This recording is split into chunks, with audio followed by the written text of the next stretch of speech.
This video is brought to you by Keeps. Stick around to hear more about the discount they're providing to the entire upper echelon community. Okay, today, once again, we add to the story of Musk versus Twitter because it's a gift that keeps on giving, and we're starting to reach the end game. Short recap, even though a topic like this has dominated the news cycle for a very long time and probably doesn't even need one, Elon Musk proposed a buyout of Twitter. He started by acquiring about 9% of the company over the span of a few weeks, morphed that into an attempted takeover, shifted again to an actual offer, and now is backing away from the deal entirely after claiming that Twitter is withholding key information from him that is required to make the purchase. A few things here. First, his offer was $54.20. The number matters because he wanted it to say $4.20. It's a weed joke.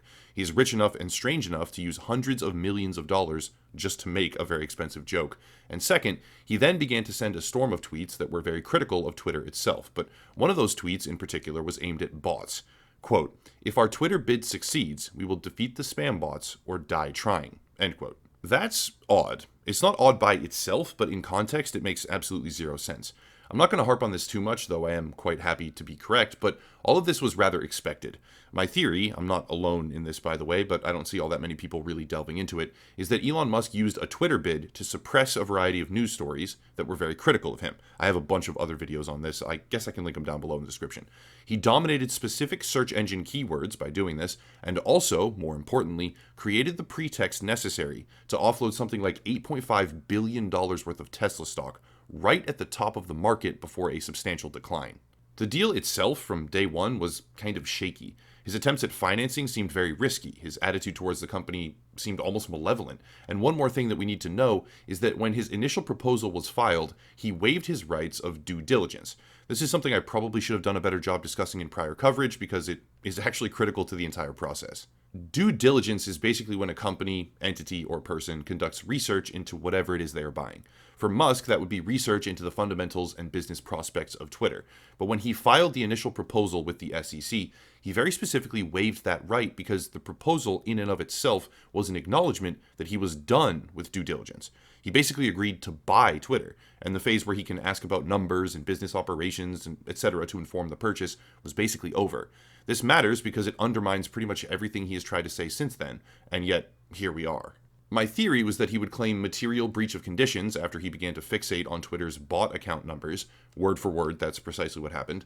But if we remember the context here, that's very strange. First thing, he was openly stating that he had knowledge of a bot problem on Twitter, maybe spam is a better word, and intended to solve that problem if the bid was successful. That was one of his goals. While second, he had waived his rights to due diligence already, or kind of finalized the idea of purchasing it and gone through that process and completed it, meaning he really wasn't able to demand information from them. He was to some degree, but not in that way, owing to the fact that he had already committed with a $1 billion termination penalty. Regardless, Twitter gave him full access. They complied with this in a way that was effectively an insult, right? They gave him access to the fire hose, which is all of the tweets that come through. It's like a stream of data, a massive stream of data that would be very difficult to analyze. But they did give him access.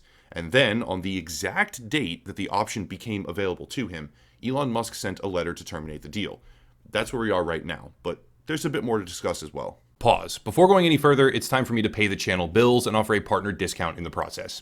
95% of you watching this right now are men ages 18 to 45. Anyone else outside that range, you are also amazing. Don't forget that, but that's the primary demographic here.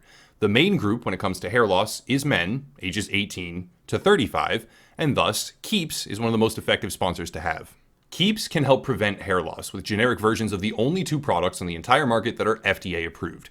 Keeps has more 5-star reviews than any of its competitors. You can order and get treated directly from your home, and some men even experience hair growth while using Keeps, not just retention. For a limited time, using the link down below in the description, you can get 50% off your first order. Again, that's 50% off your first order if you click the link down below in the description. I get paid to say this, but Keeps has also long supported the channel, so if you're in the market for hair loss prevention treatment of any kind, definitely check them out. Big thank you to Keeps for sponsoring the channel. So what else can we look at? Obviously, Twitter is taking Elon Musk to court. That much is a guarantee.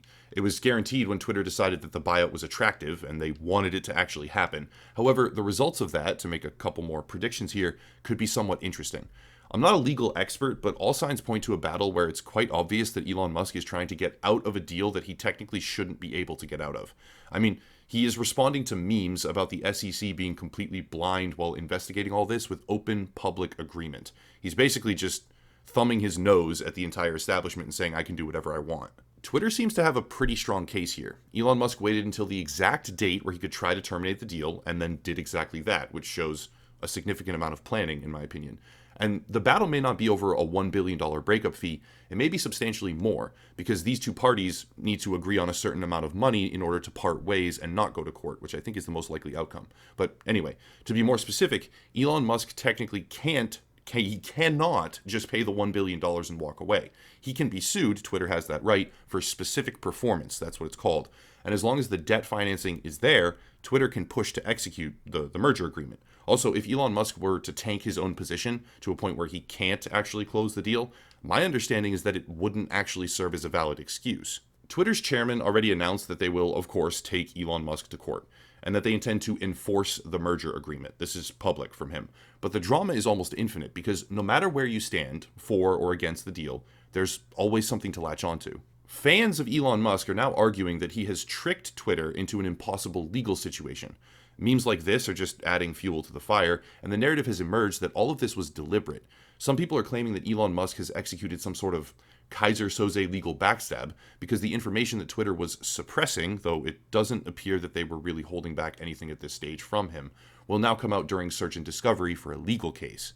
If this were somehow true, I'm not saying it's impossible, but if it were true, if Twitter was and is misrepresenting their monthly active users, their MAUs, to a significant degree, it would be devastating.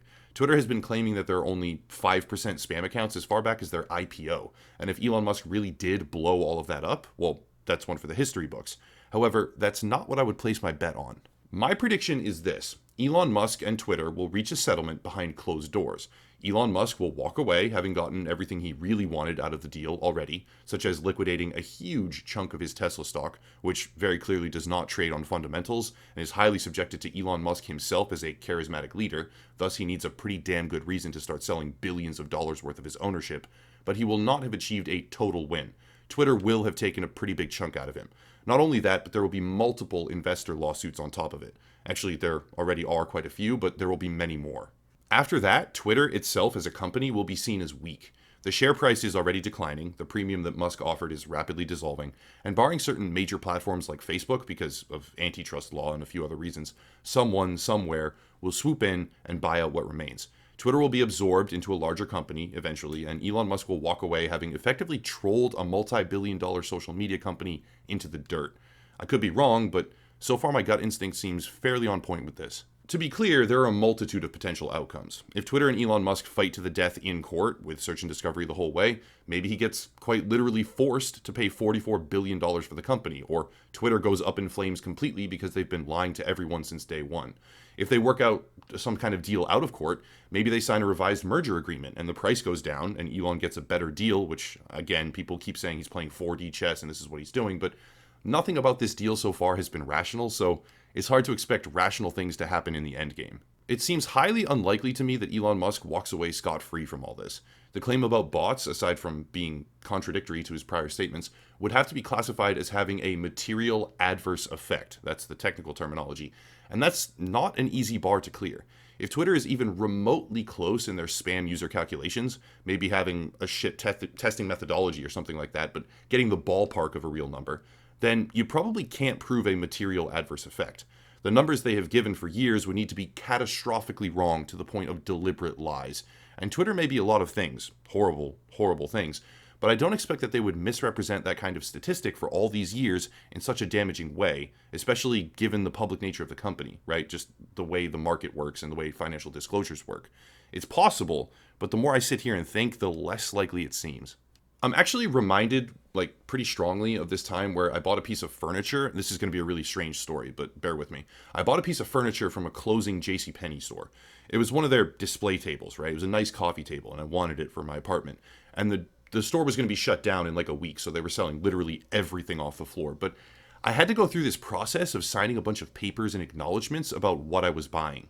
I don't remember precisely why, and it's odd that it stuck out to me this much, but one of those papers had a lot of fine print about how once I sign it, I have to buy it, and I can't take it back, or claim that it's damaged to get out of the purchase. It's being sold as is, or try to get a different table, right? It had to be that specific one, and so on and so forth. It was a whole huge thing. It was long and it seemed entirely unnecessary for just a coffee table. That's what stuck out in my mind. And I'm sure a $44 billion merger agreement is way more intense. But Elon Musk claiming that there are more bots than he thought and thus the deal should be voided is like if I signed all of those papers and then walked physically towards the coffee table and then said, "Ha, just kidding, I see a scratch on it, I'm not going to buy it." That really just wouldn't work. One of the final points I want to talk about is the idea that Twitter firing certain executives, this is also a claim that he's making in the letter that he sent them, and having larger employee turnover after the deal was announced is somehow enough pretext to void the agreement entirely. I've read through the proposal a number of times now, and there really just isn't anything in there to stop them. Normally, I think there's a specific section about limiting hiring/firing as the deal unfolds, like that's pretty common, but I don't see any indication of that here. So, not sure why or how it's going to be used as a justification to back out.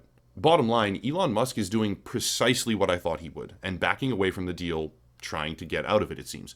Whether or not it actually works, that's completely up in the air, but my gut says no, it won't. At least not fully, but we'll see. And the end game of this battle will hopefully be very, very entertaining. That's it, though. If you want to support, there are links down below, locals and Patreon to support the channel, another YouTuber to check out, merchandise, social media, Keeps, the sponsor as well, and a few more things, but I'll cut it there and stop rambling. As always, thank you all for watching, and have a nice night.